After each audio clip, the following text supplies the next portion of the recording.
विचार करा, एक दिवस असा येईल जेव्हा आजूबाजूला दिसणारं सगळं काही, आपली सगळी ओळखीची माणसं या जगातून कायमची नाहीशी होतील. आपला प्रत्येक संवाद, प्रत्येक आठवण आणि आपण उराशी बाळगलेली प्रत्येक मोठी महत्वाकांक्षा, हे सगळं एक ना एक दिवस थांबणार आहे.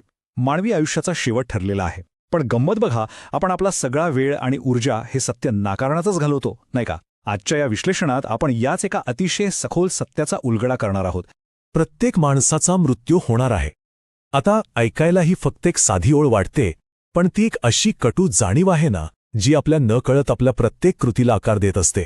आपला मेंदू या जाणीवेचं एक अदृश्य ओझं सतत वाहत असतो, आणि म्हणूनच त्या शांततेपासून कुठेतरी दूर पळण्याची, सतत काहीतरी करत राहण्याची एक मोठी धडपड आपल्यात पाहायला मिळते. हीच ती अनामिक भीती आहे, जी आपल्याला आतून कंट्रोल करत असते. तर चला याच्या थोडं खोलात जाऊया. आधुनिक समाज सतत एवढा बिझी का असतो? आपण सतत मोबाईलवर काहीतरी स्क्रोल करत असतो, न थांबता काम करत राहतो, यशाच्या मागे धावतो किंवा काही ना काही नवीन विकत घेत असतो. आपण हे सतत का करतो याचा कधी विचार केलाय? कारण जेव्हा खऱ्या अर्थाने शांतता असते ना, तेव्हा आपल्याला आपल्या अस्तित्वाची आणि शेवटी येणाऱ्या मृत्यूची अगदी स्पष्ट जाणीव होते. आणि या सततच्या कामाच्या ओझ्याखाली आपण तीच जाणीव कुठेतरी दाबून टाकण्याचा प्रयत्न करत असतो. आता इथे एक अतिशय रंजक प्रश्न उभा राहतो.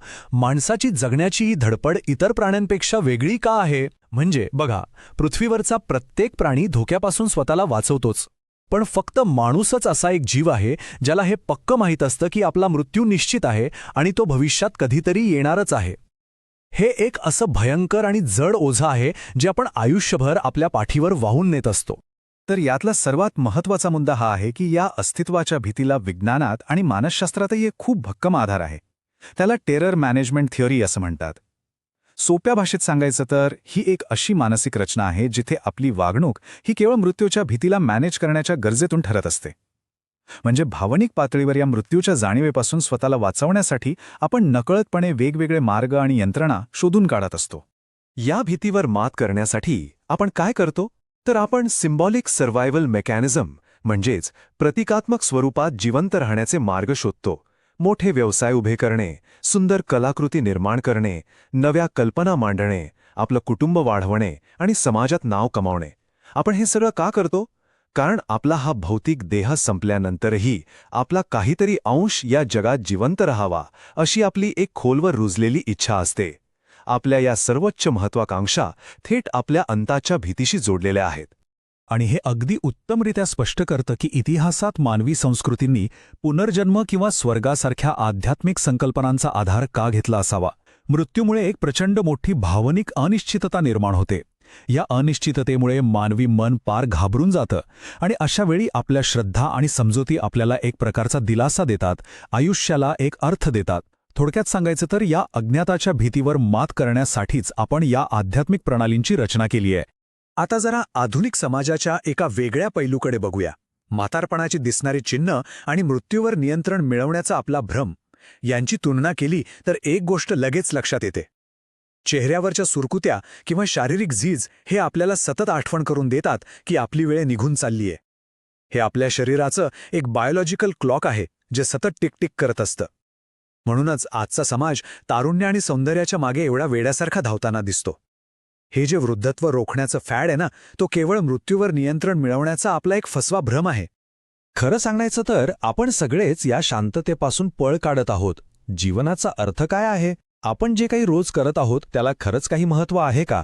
मृत्यूनंतर नक्की काय होतं? हे अस्वस्थ करणारे प्रश्न समोर येऊ नयेत म्हणूनच आपण सततच्या धावपळीत, मनोरंजनात आणि गोंधळात स्वतःला बुडवून घेतो. आपण आता अशा एका जगात राहतो जिथे स्वतःच्याच खोल विचारांपासून वाचण्यासाठी आपल्याला सतत कुठल्यातरी स्क्रीनची किंवा बाह्य आकर्षणाची गरज भासते.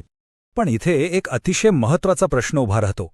मृत्यूकडे आणि त्याच्या भीतीकडे असं दुर्लक्ष केल्यानं ती भीती खरोखरच नाहीशी होते का?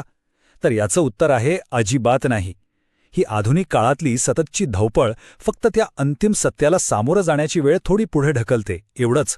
पण आयुष्यात एक दिवस असा नक्की येतो जेव्हा वाढतं वय, एखादं आजारपण किंवा जवळच्या व्यक्तीला गमावण्याचं दुःख आपल्याला या सत्याचा थेट सामना करायला भाग पाडतंच पाडतं. इथे आपल्याला जगण्याच्या दोन पद्धतींमधला एक खूप मोठा आणि तात्विक फरक पाहायला मिळतो. एक म्हणजे अचेतनपणे जगणे, जिथे आपण सतत विचलित असतो, भावनिकदृष्ट्या सुस्त असतो, आणि दुसरं म्हणजे जाणीवपूर्वक जगणे, जिथे आपण वर्तमानात पूर्णपणे हजर असतो आणि प्रत्येक क्षण तीव्रतेने अनुभवतो. आयुष्य नुसतं विचलित राहून वाया घालवण्यापेक्षा या मृत्यूच्या जाणीवेचा उपयोग आपण स्वतःला खऱ्या अर्थाने जागं करण्यासाठी आणि वर्तमानात जगण्यासाठी करू शकतो हे आपण नक्कीच समजून घेतलं पाहिजे.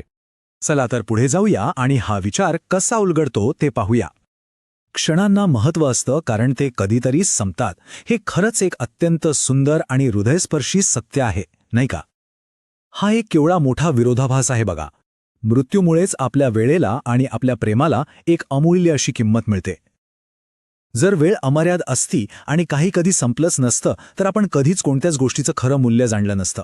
आणि म्हणूनच आपल्या या संपूर्ण तात्विक प्रवासाचा मुख्य निष्कर्ष असा निघतो की मृत्यूच्या अस्तित्वामुळे जीवन अर्थहीन होत नाही, तर उलट त्याच्यामुळेच ते अधिक अर्थपूर्ण बनतं. जेव्हा आपण मृत्यूच्या या संकल्पनेचा खऱ्या अर्थाने स्वीकार करतो ना, तेव्हा आयुष्याकडे बघण्याचा आपला दृष्टिकोनच पूर्णपणे बदलून जातो. वेळ मर्यादित आहे म्हणूनच तर आपला प्रत्येक क्षण अधिक जगण्यायोग्य आणि मौल्यवान बनतो. आजच्या या विश्लेषणातून आपण मृत्यू आणि मानवी भीतीचा एक अतिशय वेगळा पैलू पाहिला. आता पुढच्या विश्लेषणात आपण एका नवीन आणि तितक्याच रंजक विषयावर बोलणार आहोत. अनेक लोकांच्या गर्दीत राहूनही माणसाला आतून एवढं एकटं का वाटतं? आपण लोकांशी जोडले जाणे म्हणजेच कनेक्शन आणि फक्त लोकांचं लक्ष वेधून घेणे म्हणजेच अटेन्शन यामधला अत्यंत सखोल मानसिक फरक समजून घेणार आहोत. तेव्हा हा माहितीचा प्रवास असाच सुरू ठेवण्यासाठी सबस्क्राईब करा